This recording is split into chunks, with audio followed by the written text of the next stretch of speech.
Reporting live. This is our very first recording. It feels very strange. I am getting used to listening to my own voice on a recording. Usually it makes me cringe, but welcome to everyone who is new to Artchild. Super blown away by the initial response and just being embraced by the overall community. Thank you so much. And to those of you who are listening, hello. My name is Christina. And I'm here to introduce also Sebastian. We are both the team behind Artchild. Hello. Hello. We wanted to give you a little insight into who is actually behind Artchild and introduce ourselves. So I'll start with me. I've always had a lifelong passion for painting and creativity. There isn't really a specific moment in time that I can trace my love of the arts back to. It's always just been ingrained in me from a young age.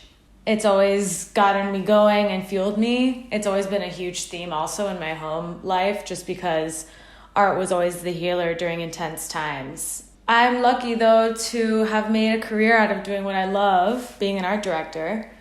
I studied graphic design in New York City, also in London, briefly. And just for the sheer love of postmodern and modern art, I got a minor in it. Just because I couldn't get enough of it. During the years I was in school, actually coding and digital training was still pretty novel, believe it or not. So I was classically trained in graphic design. I remember taking classes and we would have to create drafts using Prismacolor markers, and everything was done by hand still. It actually wasn't until later in my career where I really started to adopt and appreciate digital and web design in a more meaningful level in my work. But that connection to print has always been a bit more dominant for me, I think, even in this digital age, and that probably explains a lot of what draws me to certain artists as well. But yeah, as an art director, I am working on campaigns and visual identity for brands, and just very hungry constantly for artistic inspiration and staying curious. It also involves trying to be an archaeologist in a sense, and trying to discover new references or lessons from artists and designers throughout history. I still have an obsession with postmodern art movements too, and it was even more heightened when I worked at Calvin Klein. I was there as an art director during Raf Simons' tenure, and we partnered closely with the Andy Warhol Foundation. And that was really cool. It granted our team access to his entire archive, which was indescribable and super inspiring.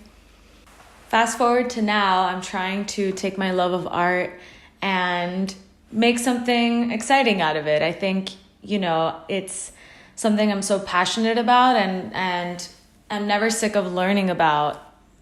So that's a little bit about me. And now I'll hand it over to Sebs so he can talk to you a little bit about his journey. Hey everybody, Sebastian here. I actually didn't really appreciate art at all when I was younger. It's interesting because I went to a school where art was never the focus. It was all about sports and all about sort of just everything else but art. So my journey into art was unique. After I graduated from high school, I moved to the art district, newly formed art district in Miami, which I was able to see how art can change a neighborhood.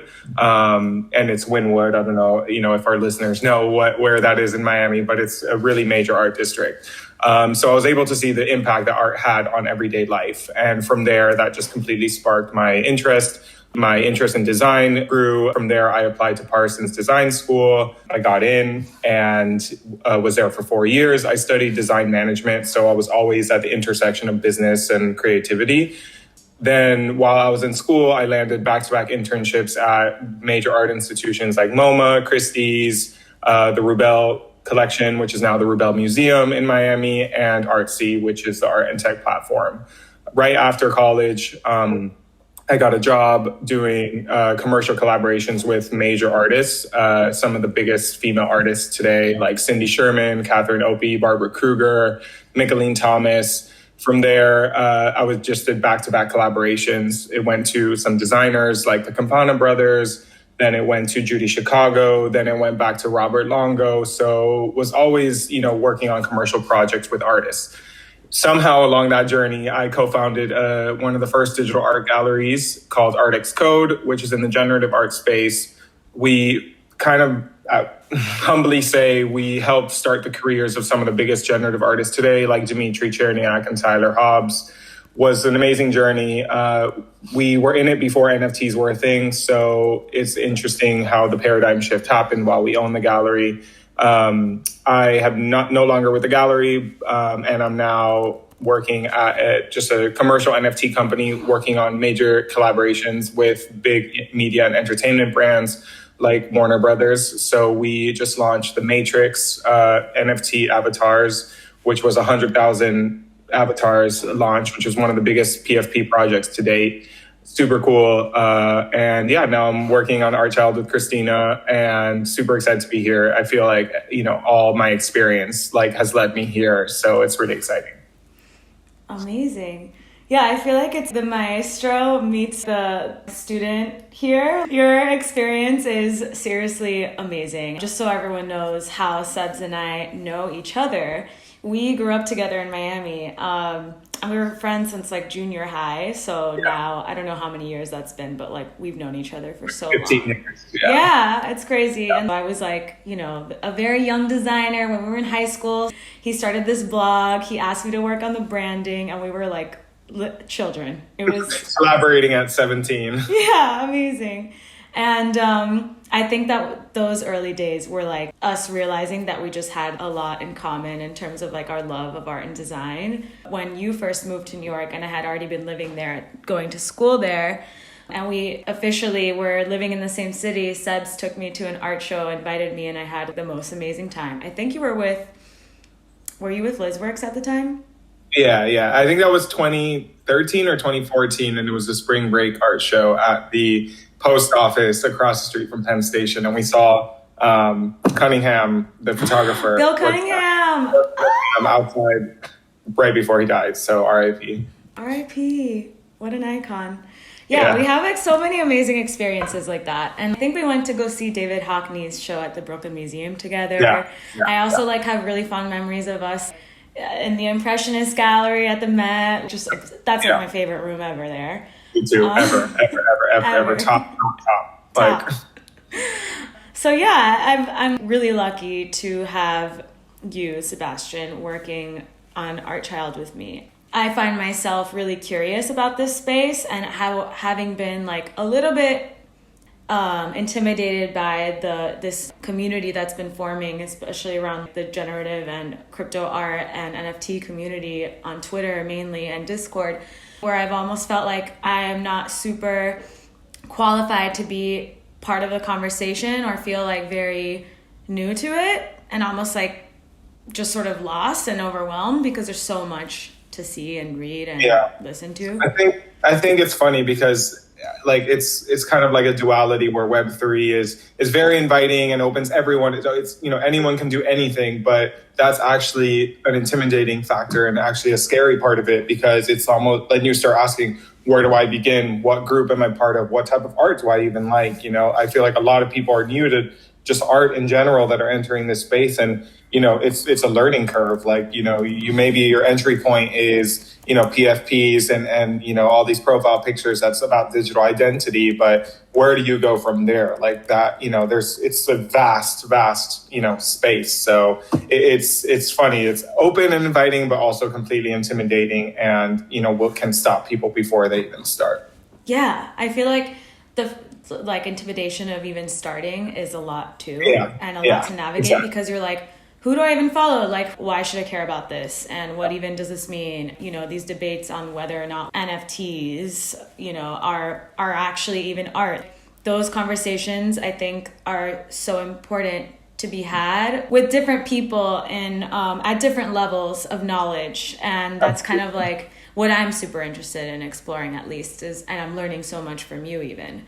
I will say, I think, NFTs are definitely, I don't know, they're not, NFTs themselves are not art. I think they're just a way to be able to store art and be able to transfer and buy and sell it. It's just the technology behind digital art, generative art before, at Artix Code were thinking, well, let's print and frame it. And, we were thinking of it, trying to frame it in a traditional way, and it didn't really have the response that it does today with NFT technology behind it. So I think just all digital art, it just lends itself so well to NFTs. It's kind of hard to translate something made digitally into IRL, painting or whatever, traditional art. But, when it's made digitally and there's an NFT to be able to back it, it just makes it so much more powerful. 100%. And it's even that basic fact of the NFT itself isn't actually referring to the artwork, to the medium. It's actually just a way to protect it and verify it.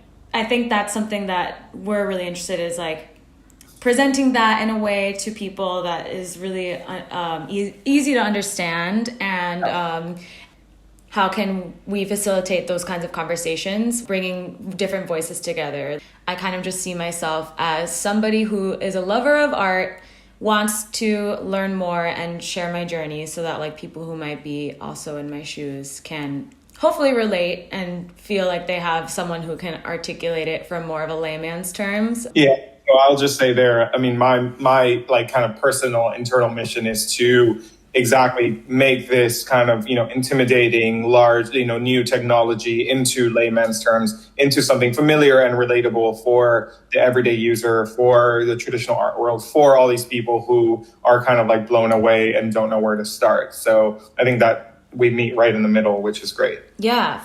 What's amazing about it is that that's why these conversations are happening. And it's all because everyone just has a genuine love of the arts. So yeah, we are very excited to have some cool announcements coming up, which we're working very hard on. And I think in the meantime, we just really want to connect with the community, have conversations, and again, hopefully present information to people who are new to this journey as well, in a way that they can understand and relate to. Sebs, I don't know if you have anything you want to add to that. I think that was perfectly said. Oh, perfect. Amazing. Okay, well, I think that concludes our little intro, and yeah. Rock on.